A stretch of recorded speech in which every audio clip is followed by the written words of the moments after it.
Hello and welcome to Chapter 270 of DC Alliance Podcast. With me, as always, is Joe. Joe, how you doing today? So, okay, I peek behind the curtain here. You're like, hey, I'm going to move the camera so my head's not cut off. I'm going to move the camera so my chin's not cut off. And then immediately you move over here. So Well, half your face is cut off. I realized I didn't retweet the show I love it. posts from the original, No, the DC Alliance no, Twitter. it's all good. I just love it. I forgot about everything I the said to you honesty of completely. it. It's So great. I was like, I gotta make sure to retweet this. Reach and grab my phone. I love it. It's wonderful. Travis, I'm doing good. I'm tired. It's been a long week. Long week at work. We have sped up our production, so we have got to build just like a slightly more an hour.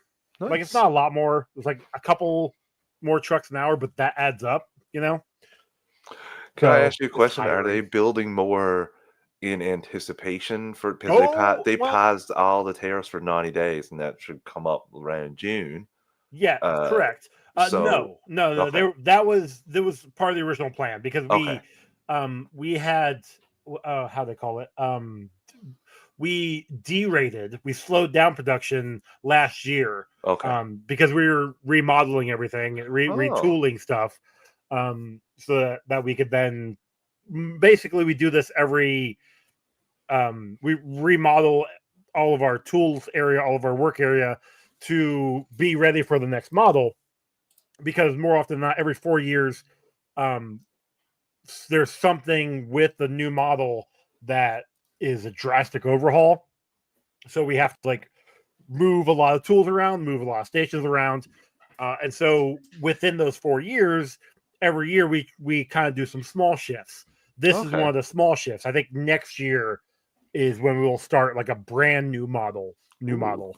That's pretty cool.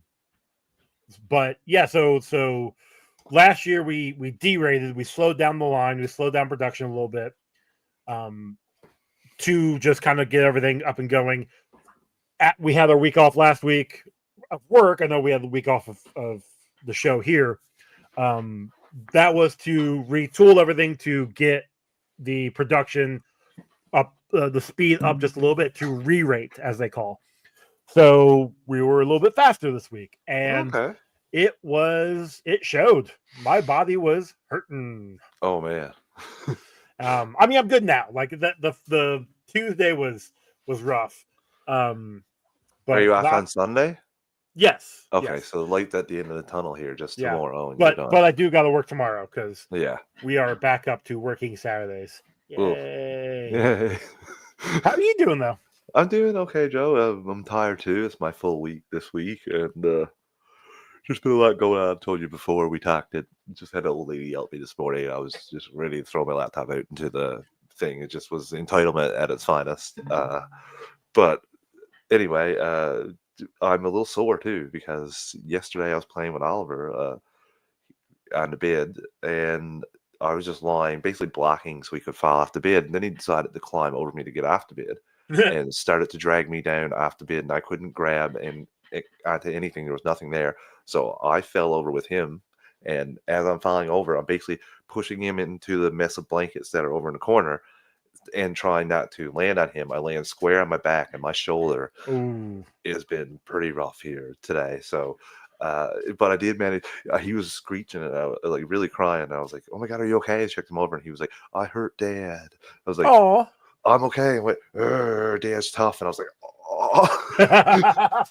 Internally, you're like, "Oh, I can't move my arm." I did a little external wince too when I did. Oh, it was very awkward, but no. I honestly, I'm excited. We got a little bit more news than we would have had last week, so enough to get through an episode. And we're the lead-in for a movie review that I forgot about. I'm going to try to get out on Saturday or Sunday, but at the very least, it'll be next week to watch this. I saw it yesterday, and I really liked it. I mean, I heard a lot of good things. Yeah, it was. I had a lot of fun with it. I'm looking forward to what Chris and David will talk about it with them. What words? Hard. Talk about it with the listeners. Yes, there we go. Sure. I don't know where that sentence went. You being one of them. Anyway.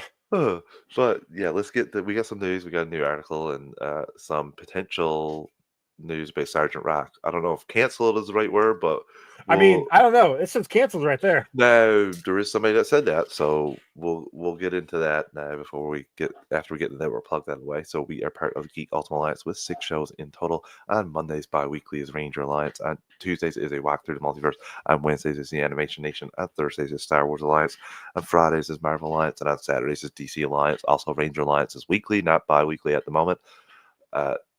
Star Wars Alliance goes live on the Geekverse YouTube channel Wednesdays at 7 p.m. Eastern Time. Marvel Alliance goes live Thursdays at 10 p.m. Eastern Time. And DC Alliance goes live Fridays at 7 p.m. Eastern Time. All three of those shows also have their own podcast feeds. Search DC Alliance, Marvel Alliance, or Star Wars Alliance if you just about DC content, Marvel content, or Star Wars content only. But all three of those shows also have their own podcast feeds, like I said. Also, Marvel Alliance is going live tonight at 9 9:10. 10 p.m. Eastern Time. So it's 10:40 my time. To review Thunderbolts, so be sure to check them out after we're done. Go get a little snack, get a little rest, stretch your legs after we're done, and then come in and listen to them talk about this movie. If you have watched it, if you're not, don't care about spoilers, listen to them anyway. We also have a Patreon. 2 tiers, a $1 tier and a $5 tier. The $1 tier is basically a tip jar. Like we're doing, you want to help us out any way you can. And $5 tier is where you get your extras, you get your ad-free episodes, early access episodes, and Patreon exclusive episodes. Myself and Joe are going through all the DC films through the years. Over 30 pieces of content out there for the patrons. We also have Joe's Multiverse Minutes, where he's doing his Disney deep dives. Not only is he reviewing a Disney film, but he's also giving you behind the scenes facts, tidbits, all that sort of thing. Joe, what is up? What just came out, and what is up on the 15th? Yeah, I just dropped The Rescuers from 1977 Oh, yesterday. That was a fun movie. It's a movie I mean, I'm sure I watched when I was a kid. I don't really remember it, but it was a fun one. I And do. I was just about to ask, was it the mouse ones? But then I had to yep, Google it, and yeah, that's yep, what it was. it's the mice ones. I remember the VHS that was at my grandmother's. That one of those was one of them. She had Disney. You had the VHS, huh? I'm pretty sure VHS she had there. I don't know. That was a long time ago. Interesting. Why? Okay. Is there a Well, VHS? there's a VHS. There's something interesting about the VHS that I might remind you. Well, you haven't listened to the episode yet, have you? Oh no, and Nan's been dead for. The VHS is probably long gone. Oh my God, yes. Like I can't. Okay. That was like 20. What am I? 37. So I was about 8. So we're talking 29 years ago. Yeah, I have no I mean, idea. there was something in the VHS pre 1999, whatever VHS ones Oh, it came was out, older than 1999. that Sure. there was some scandalous thing that was put in. Yeah. Didn't So, don't they might if they took it out maybe, but I never saw anything like that. And I remember well, grabbing you the probably movie just didn't before. register because Yeah, apparently it maybe. was just a quick thing. So, Okay. yeah. Oh, So that's a little hint. If you have a VHS copy of The Rescuers pre 1999, you might have some interesting things on that VHS. But oh yeah, man. that one just came out. Coming up next will be my coverage of Pete's Dragon, the live action animation mix movie. Okay. So from 1977 as well. I haven't seen that one in forever. I remember watching that one, but I haven't seen that one in forever. I don't even remember that one. I do remember the Rescuers. That's why I was like, oh my God. That's Yeah. immediately caused a light bulb, which I do love those kind of movies when you remember that. So yeah, we thank everyone that's a patron. If you're not a patron, take a quick 30, 60 second break and view the podcast on your podcast app of choice. Is always greatly appreciated. It helps other people find the shows, and that's always a good thing.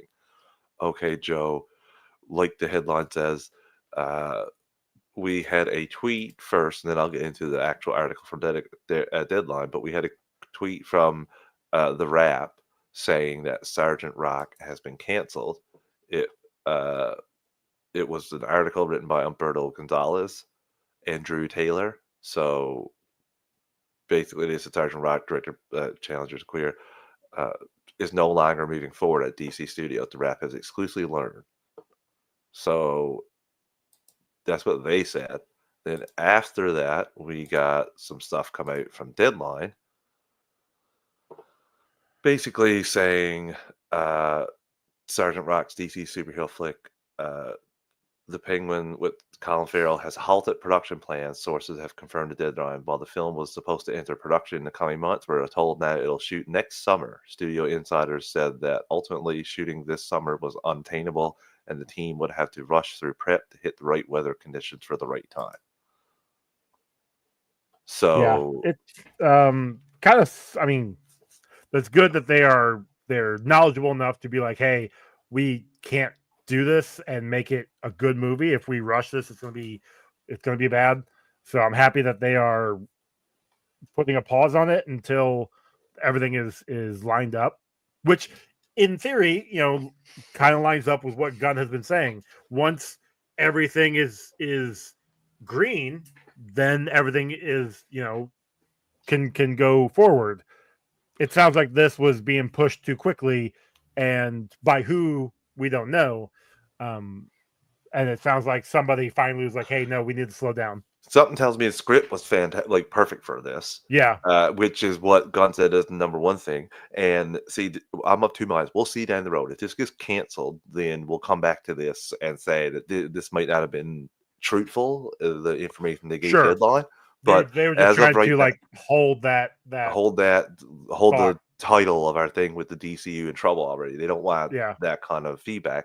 Now, Yeah, saying because that, if you think about it, because I mean, once you get Superman out and a Supergirl out, and be like, all right, DCU's doing okay, then you can say, oh yeah, Sergeant yeah, Rock's canceled. you don't It's want not going that forward. pre-Superman being like, No, so I can understand that way.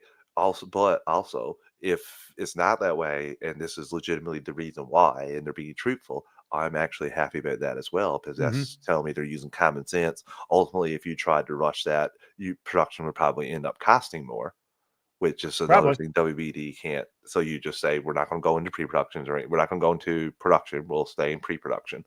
Yeah, yeah. And Because look at Justice League. Justice League is a yeah, perfect example of. I mean, the movie was already in production, but like instead of pausing it so that the director, so Zack Snyder can take care of his issues, they're like, hey, let's get somebody else so we can get this out, and then it just backfired and everything blew up.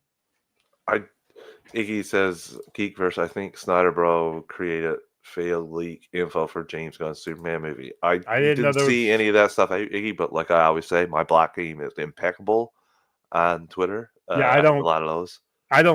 I'm not on Twitter anymore. Like Yeah. I am for our group chat, but like I don't scroll Twitter because I don't scroll Twitter it's half as a much. giant cesspool of crap. You're not F Elon Musk. Just saying. You're not wrong, and I do use Blue Sky a bit more as well. But yeah, I haven't seen that, Iggy, so good for us. Yeah, I neither hope have I. that Yeah, I hope that any spoilers are not, or leaks are not true. I hope yeah. they're all fake. Iggy. I'm sorry if that did come out and it may have spoiled something for you. That really sucks. Yeah. So again, the Sergeant Rock stuff, not I don't think it was on the mine or Joe's bingo card before we started DCU, or even after the first announcements were made. I don't think this was something that we thought we could get. No, but if it happens, I'll be love to have it. About the Mutant mutant Monkey. monkey. Never. Well, Iggy, you have us at a loss. Detective Chip. He's not a mutant monkey though. He's not mutant. No, he's not mutant. Because they don't have mutants in DC. They're all oh crap, where are they? Oh my god, Not superhuman. They're no metas. They're metahumans. Metahumans. Yeah. So hopefully, hopefully none of that is true. Yeah. So Sergeant Rock, I don't think this is a bad decision. Like I said, I don't think it was either one of mine or your top choices, but it's a cheaper movie to make. It's going to be all practical for the most part. So I'm okay with this. Pause this, and you can push this out whenever, especially how cheap this is. So this is not has to be done. Superman and Supergirl are the top priorities right now. And Lanterns needs to be a hit on HBO, which again they're already filming that, so that's something we're going to get irregardless. So, so like we're getting Superman. I mean that's already done. That's coming out. We're getting Lanterns before Lanterns. Lanterns is coming out in August. Yeah, I think so. Yeah, so we're getting those two definitely. Supergirl is filming right now, so we're getting those. That's 3 DCU projects. I mean, you also have Peacemaker. Obviously, we'll be getting another season of not Suicide Squad. What's the other one? What are they called? The Creature Commandos. Yeah. So like we've got projects for DCU, So I think we're good. Yeah, again, and I'd rather quality over quantity at this point, Joe, to build your universe rather than. And I mean, because that's in all honesty, that's how Marvel started. Like they had 2 movies. They But started you're out with not 2 even movies. doing it. What I do like about this, you're not even copying their way because you're doing shows too. And honestly, Mhm. if you count the Penguin, you're coming off the back of Penguin being super successful, and Yeah, but then that's in a whole different oh, I know. universe. I'm just saying, but when it goes to HBO, it's different. Like I watch people who don't watch it, who will never watch anything. I don't even know if they watch the first Batman. Like Oh, okay. Robert Pattinson's review talk about how much they love Penguin. So I think anytime you slap a Mm. HBO thing on it, you get a whole different section of Get a fans whole that can different come audience. in. Yeah. Yeah, yeah, So, yeah. well, not fans, more the audience. You're right about that. So I just think that if it's a good show, you can still have them talking about it there, just because it's a new show. So uh, I just Alright. hope that that's really good as well. Just fingers crossed. Uh, so yeah, that was. Uh, they came out immediately and just basically shut down what they said there. Now we'll see if he was right or not. We'll come back and point a pin in that at Yeah, we'll one come back in point. a So year when they finally actually officially announce it. yeah. So Joe, before we get into some of the other news we have, let's take our first ad break of the evening. Let's report an ad support network. We don't pick the ads or volume. Going to do a quick 3 count to adjust your volume, and we'll be right back in 3, 2, 1.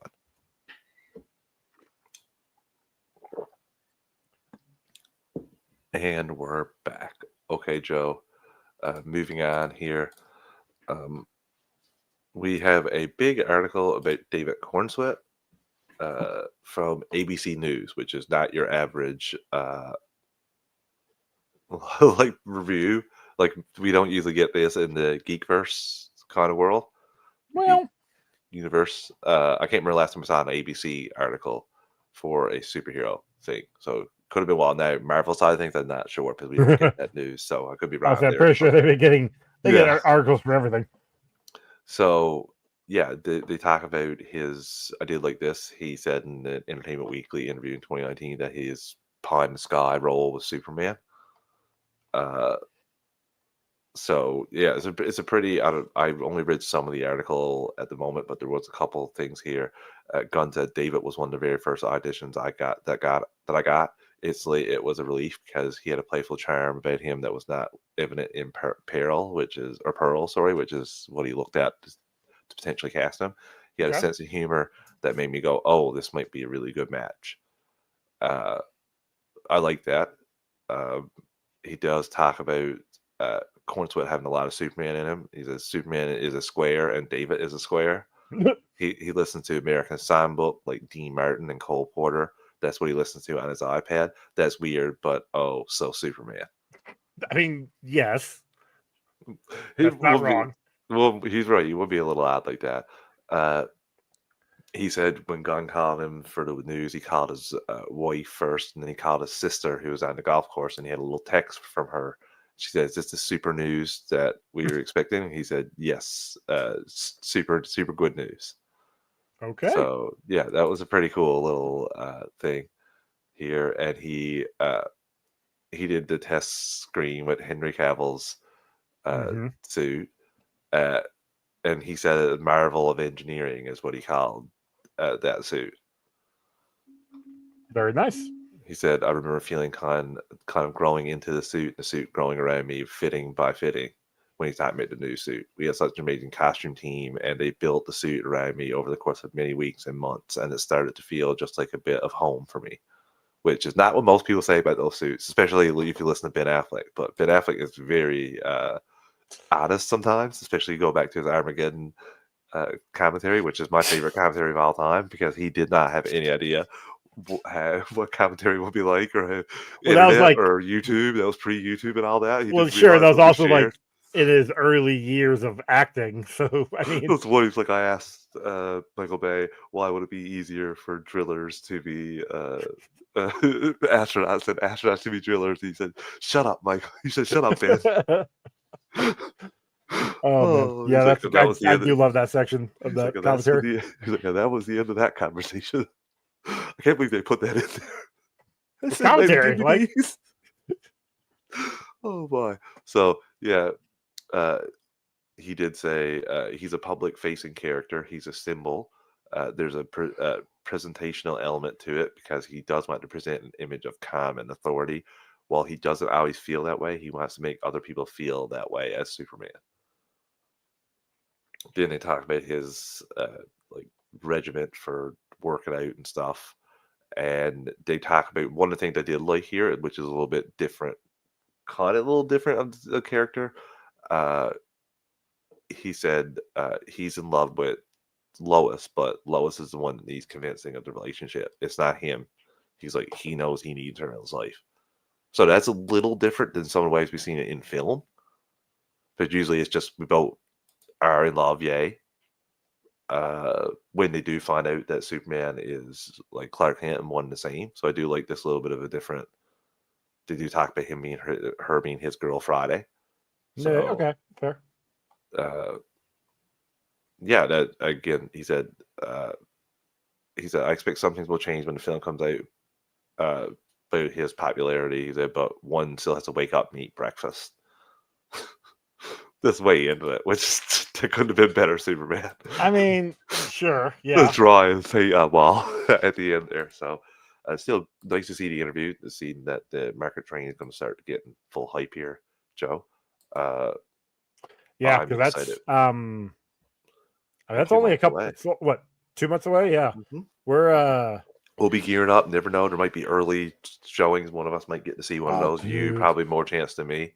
If I could get an early showing, The that would last be early showing amazing. I got to see was, I want to say, Shazam. Last one for me was the Batman.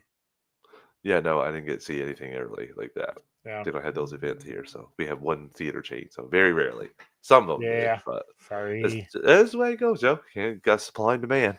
I go to the theater, there's not very many people there most times. It's just me Yeah. and a few others. So Yeah, it'll can't be one of those complain. things where I will I mean, I'm sure it'll be in our group chat at some point. But if it is, I will be jumping on that.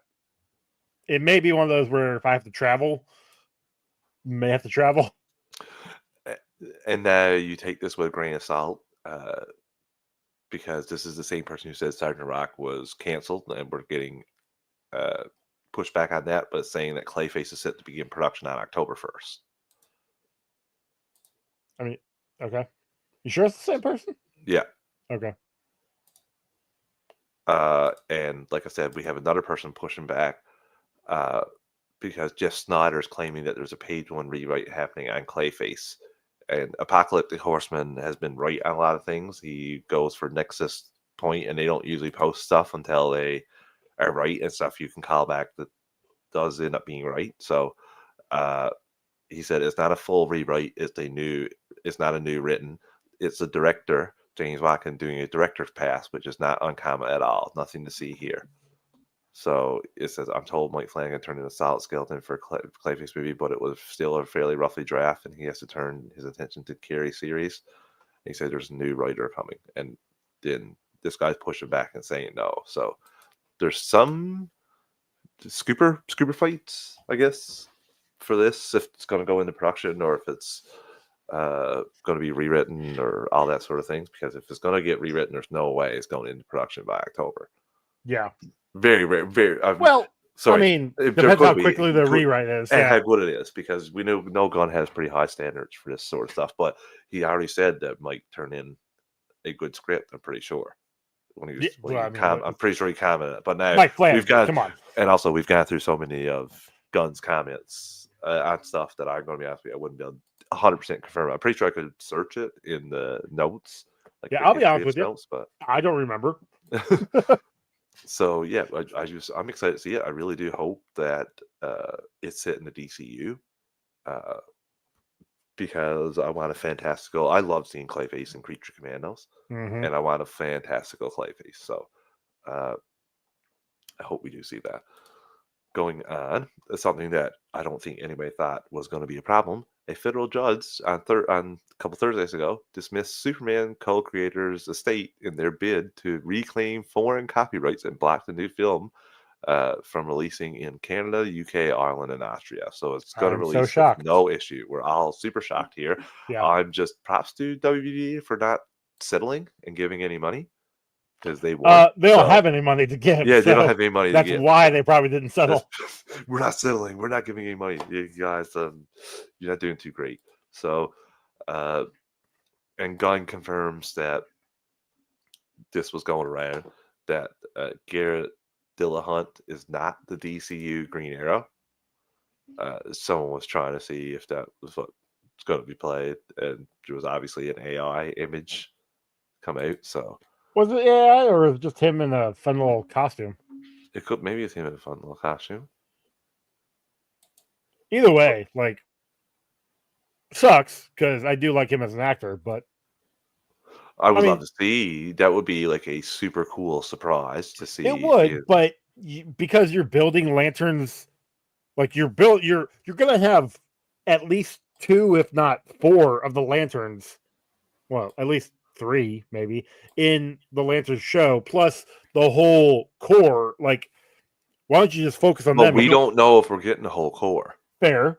You That's could, but like that's what I'm saying. Like you have the core as a surprise. You don't need to bring in other well, that heroes. depends. That's what. Well, it all depends on me. If it's set purely on Earth for the entirety of the 8 episodes, I'm fine with getting a hero like that come in. But you're right, Joe. If they handle even 1 or 2 episodes focusing on the core, or even 1 episode in Oa, then I don't. You don't need to give us any heroes because that would be the icing. That would be the little cherry Easter eggs for you guys. Is here's Mm-hmm. all this stuff because you are also trying to make an HBO show. But I also think that Green Arrow would be a character that most HBO people would know a little bit. Like maybe you say Robin Hood, but you put a joke in right away. But I do think that might be a character that would be able to show up in that kind of thing. All depends on what you're trying to do. That's Yeah, all. Especially even a veteran, if it's a veteran Hal, and then it all depends on what you want your DCU Green correct. Arrow Yeah, to be. Do you exactly. want your Green Arrow to be around for a while, or do you want him to be younger? That's basically what it boils down to. So again, I would be against it, but I just want a good story, and I got a feeling that's going to happen. So Well, and especially with our next little bit of news, there might not need. yeah, might not Yeah, need so anything like that. So yeah, Paul being Victor, who I remember from Orange is the New Black, I think. Uh, I've seen him in a couple like movies. I want to say like a couple of like gang mob related movies, but he's another good actor. yes, he is, and he will play Antan, sorry, an extraterrestrial devoted to exposing the truth and exacting vengeance against those who wrong his people. And then, like I said before about the apocalyptic horseman, he has another, I think, kind of little breadcrumb. Oh, it doesn't exist anymore. Yeah, that I just tried to click that and it's not there. No, well, he basically speculated that that actor was going to play Red Lantern Atrocious. Atronicus. Sorry. Allegedly. Yeah, that's what he thinks. Which I mean, I'd be completely down for. Let me see something here. He might have that in his ass. I would love that too. That would be like a cool little pivot. Uh, he might have that there. Hold on. Scroll. Uh, yeah, he's saying too. He showed. He's assuming that Ben Victor is playing atrocious. Uh, I think it's going to pull from John's Secret Origins and plant the scenes for Blackest Night. That's what he Which thinks. I mean, Blackest Night is probably one of the best Green Lantern storylines ever because from there you get some other amazing ones. Um, but I also feel like Blackest Night might be too early. Like that, I do think so you as don't well. want to like, for lack of better terms, blow your load too soon. You know? No, it all depends. Like if you're going to set it up in the very final, like post credits end credit scene, like just to do the little like start of setting that up, and then you wait a while in the DCU, and then come back to Lanterns like a few years down the road, it would be okay. But like you Like said, if it's too early to do that. Even like especially year one. But yeah, then again, I remember seeing Man of Steel in theaters, and afterwards being with friends, my siblings and their friends, being like, "Man, wouldn't it be weird if the next movie had Doomsday in it?" Thinking that was too early. yeah. Well, in But some sense it then was, but you didn't know that it was only a I five didn't know story that was arc at that sure time. at the time. I did not.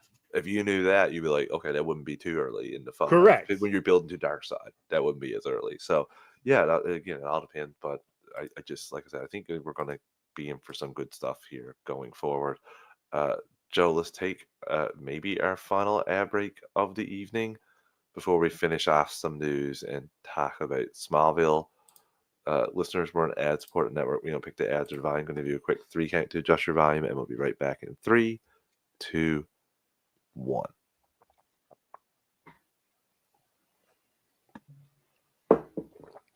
And we're back.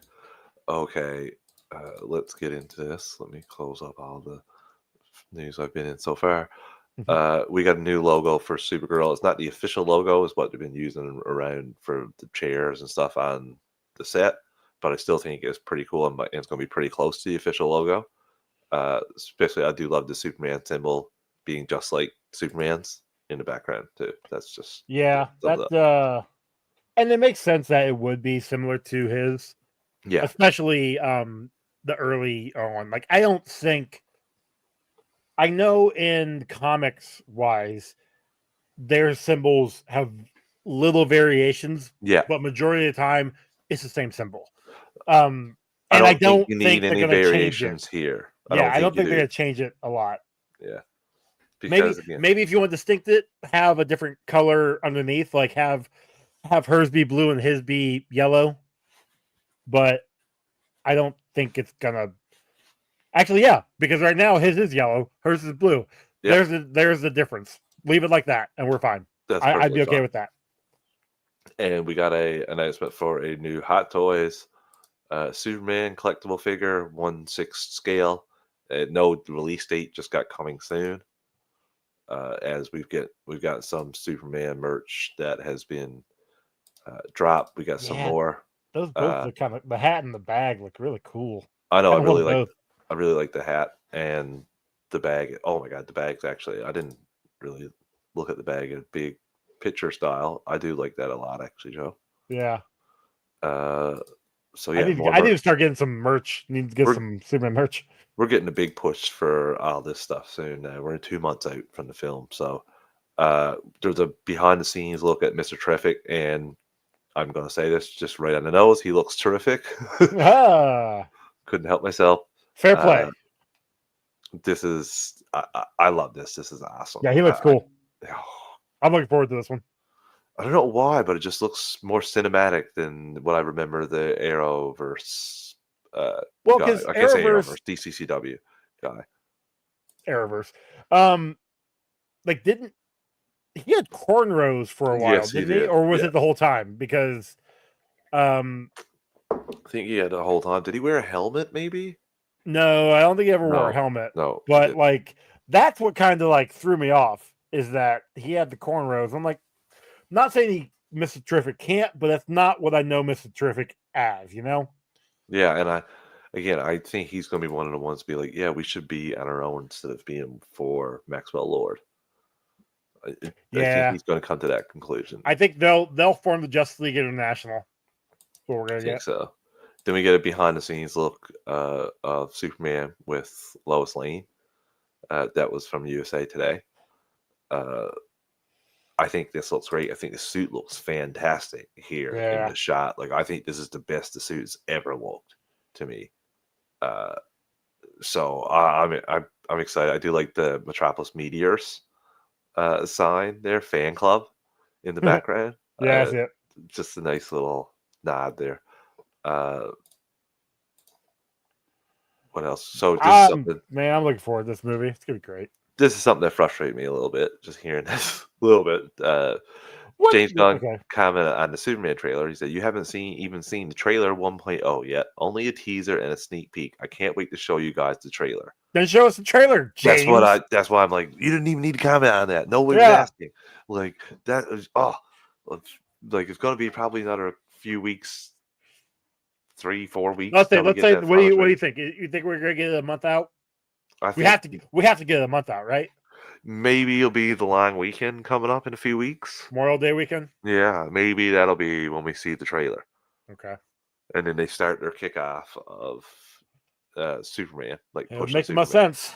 6 weeks out, I can see that. It all depends on how big of a marketing campaign and how much money you have to spend. And the second part is an extra one that we should think about with this company. But yeah, I can't wait to see the trailer. Of course, like I said, I want to see more of a story trailer. Yes. So, but also kind of like it's also one of those things where it's like, okay, if we haven't seen the trailer yet. Are we only gonna get one trailer? Like we got the sneak peek, we got the teaser.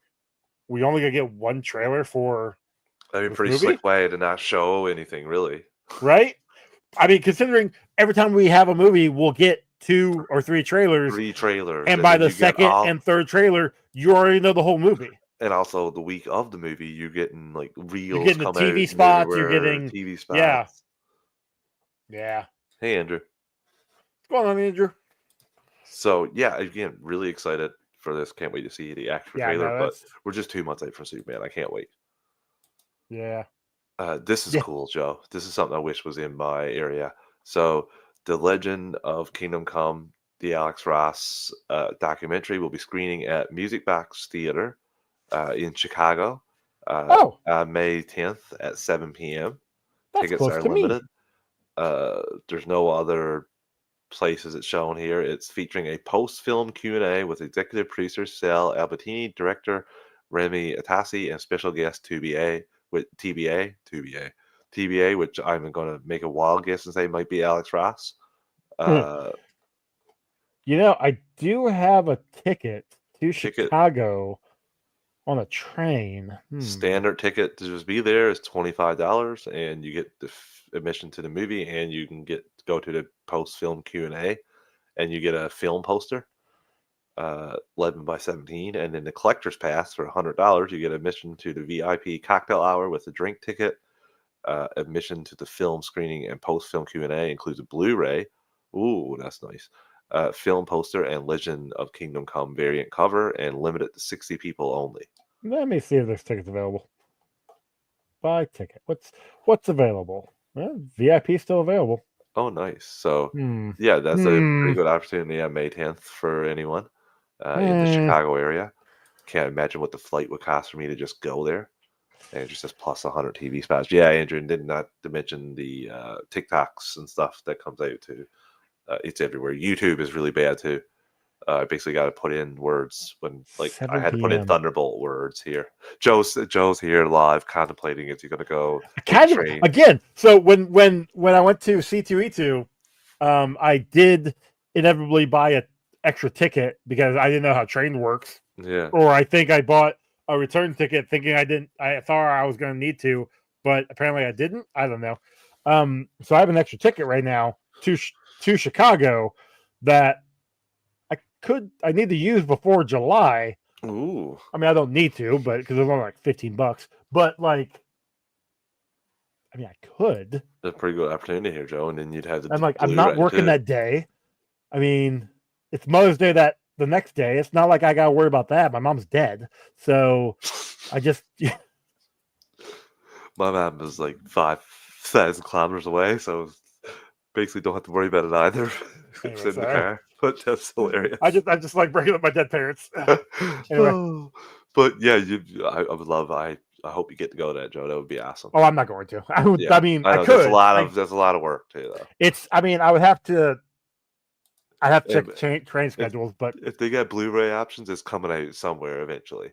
Yeah, but to get, look what I would get. I could go watch it in the theater, and then I could get a poster and a bunch of other things. The $25 one appeals to me more than the $100 one, if I'm being honest with you. Maybe it depends on the guests they have. If they have Alex The Ross, guest is Alex Ross. Come, let's be honest. Why put TBA? I don't know. Finally, I mean, who else did? Was Mark Wade was the other one? Yeah, it could be Mark Wade. Who knows? Finally, here we have some sad news.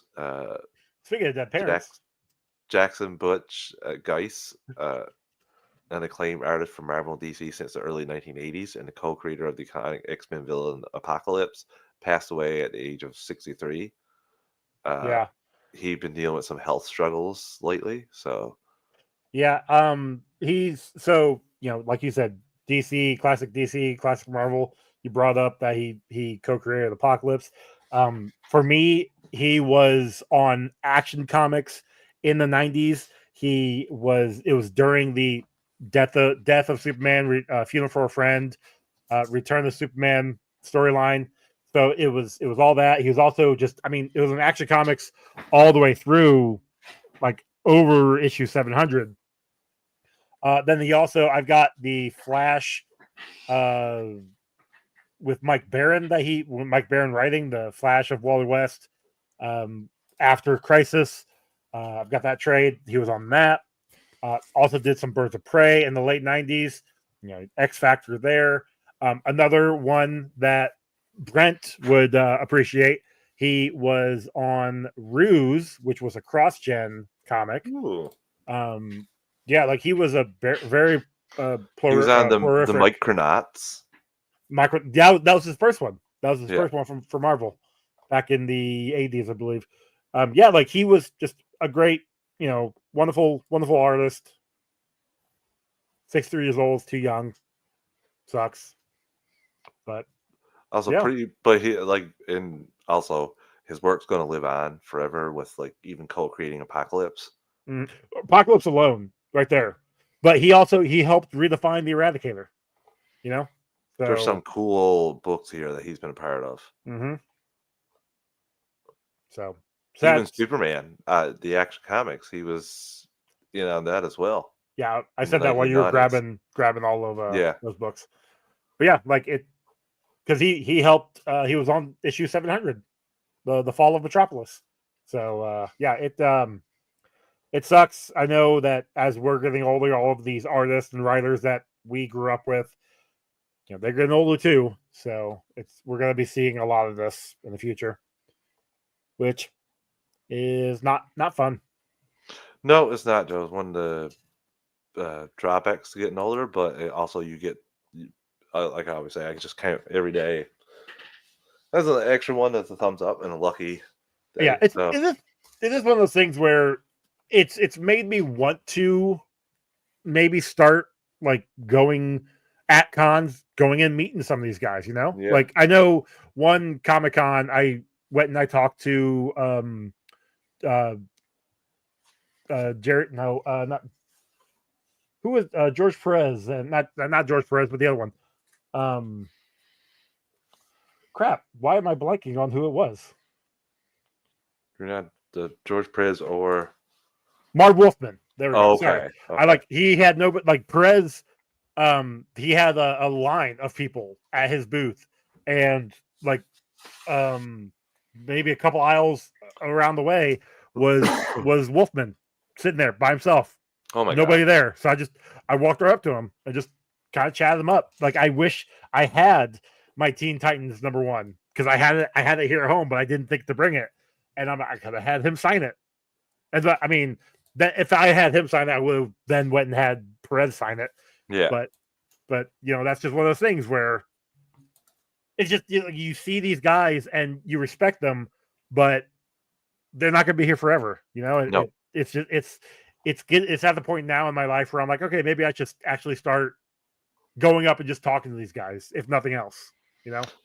That again, Joe. That's one of the things. Like I wish I would have went to the Toronto Comic-Con a couple times to meet Kevin Conroy. I know we're talking comics, but same thing for animation. I mean, and just didn't do it and blew the chance because he always would come there. Well, so. That's what I thought about George Perez. I'm like, oh well, he's been at the Indiana Comic-Con for the last 4 years. I'll just get him next year. Yeah. Next year came and the announcement of him having issues. It's like, oh crap. So we'll end on a more positive note here. Will we though? No, I'm just kidding. Well, yeah. One of them. The second one we will. Yeah. So we got a couple episodes of Smallville for our retro recap since we missed last week. The first episode is Trespass, season 6, episode 14, I think. Mm-hmm. What do you think about this episode, Joe? Dumb. So dumb. I was actually like, I watched it. I'm like, okay, this is. I don't know, man. Like, yeah, this is awful, Joe. It's one of those things where this season alone, this is definitely a bad season. We could say it. It's a bad season so far. There's some moments. We had some good episodes. We have. Yeah. There are some good moments. The storyline of the season is too it's terrible. The whole Lex and Lana fake kid stuff is going everywhere. Wow. It's going everywhere, and it makes no damn sense. Yeah. This episode 14 was like, I don't remember it. Like, I Don't remember remember it at all. I I remember more remember the next episode. I remember the kind of like somebody stalking Lana, but that's really about it. Yeah, I don't. Again, it's like they also kind of make you know who the bad guy's going to be basically immediately when it's the second person that actually has a name. Oh, I also love yes, Brady, but like the way also, he's like, "Get over here, Brady." but also when like she runs out of the Talon, and you focus on the one photographer longer than you should. It's like, I wonder if he's important. He's Yeah. important. And again, it's just Yeah, no, this episode was not great. But then the next episode, episode 15, Freak, it started out kind of like, but it did get better. This one was yes. definitely a better episode. And this one was directed by Michael Rosenbaum. Ooh, nice. Yes, and he had a couple good nuggets there, talking about like the filming and that. And first day he got through everything and had 2 hours like extra and like finished early, and they got super mad at him because you got to shoot other things. And Tom Welling, who directed before him, was like, "Yeah, like when you're done, if you still got time left, you got to go and shoot other scenes, or we'll get this off here." And Michael's like, "Yeah, I know." They got mad at me, but I was like, "Yeah, we're done." And then people got to leave 2 hours early. Mike's like, "Yeah, I didn't do that anymore." What are they gonna do? Fire him? Well, in the third season, before the third season started, the guy who Peter Rath, the guy who ran WB, came in and told the guys Alfred and Miles that to fire Lex Luthor. Like they want somebody else for the show, and they're like, we can't do that. Like he's the main part of the show, along with Superman. Like we can't do that. So then they had to go back and basically give up to his demands a little bit. Oh, interesting. Did not know that. Okay. Yeah, he mentioned that a couple times in a couple different podcasts, including Tacville. So yeah, they made fun of that episode, the previous one, but the Freak one they talked glowingly about, and I agree. I do like this, especially the way that they set up the twist. I gotta give them a bit of props there because there's never once in the previous 5 seasons do you think that Chloe has meteor freak powers. Never. There's never once. And in this one, you think that the guy notices Clark. Basically, they have somebody essentially kind of like X2.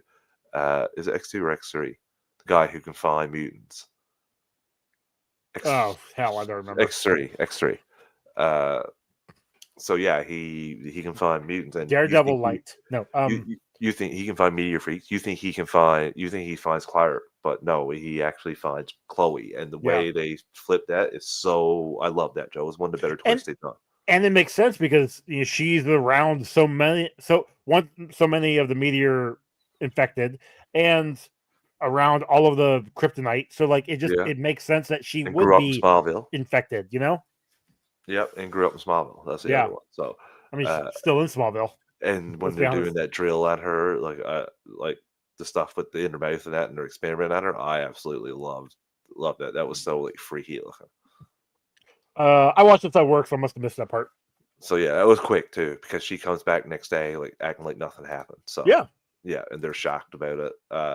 And then I do like I don't know what the one person shoots there. It looks like a laser, and Clark like blocks the laser, shoots like it. Yeah, I don't. It was something that it looks like a laser gun. I don't know, but stun gun. I think it was. Okay. Yeah. Sure. It was like a blaster from Star Wars. But if that was the case, then him shooting Tiberius, whatever the heck his name was, would not have been a big deal, and Lana would not have shot at him.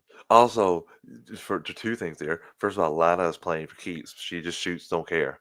Right. And secondly, I don't understand the physics, like any kind of science of the stun gun, whatever we're calling it, like blaster, hitting Clark in the chest and then coming back as another beam to hit, like deflecting it. It was almost like Captain America's shield type thing. I mean, he quick flannel, spit polished his chest. That flannel, I tell you, that's no. But then Lana Lana quickly like finding the bullet in the platter. It's like, yeah, I shot right at him, but the bullet was this direction, and it's like, this is weird, Clark. What's going on, Clark? Also, two things that Rosenbaum talked about. One was they came to him the day of and said, "You're doing a bowling alley now." He thought it was going to be an amusement park. Oh, they changed it last day, and also while they were doing the week, they called him with a scene, which was Clark using his super breath to blow the papers away from. That was so dumb. I know. That's so. I know. And he was patting himself on the back, being like, "Yeah, I thought that we did a good job with that." And I'm just like, I thought that was ridiculously campy. I mean, knowing that it was the last minute, okay, sure. The bowling alley, that makes sense now because the bowling alley scene was also kind of like wonky. He said he wanted to do a shot that pulled out and got all the lanes and opened up. That's fine. Like, that's fun, but like, still felt wonky. Which makes sense. But now, yeah, it makes sense if it was like, hey, you got to do this. This is what we're doing now. Yeah. And I do love the end when you see Lex looking at Chloe being experimented on. Mm-hmm. That's just really good. Now that's a good storyline. Yeah, and that's a good interesting. Episode. And that's a good episode. Like, you do a nice little switch. Again, Joe's right. This season, I always thought this season was a little bit of a downgrade. The Justice League stuff was cool, but yeah, like I remember the wedding, but I also remember Lana being annoying.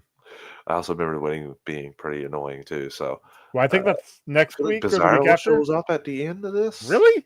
I think so. Cry out loud. It replaces them for a while. I don't. Okay. I think so. I can't remember though. That might be the next season. It all jumbles together. It blurs together after so long, you know.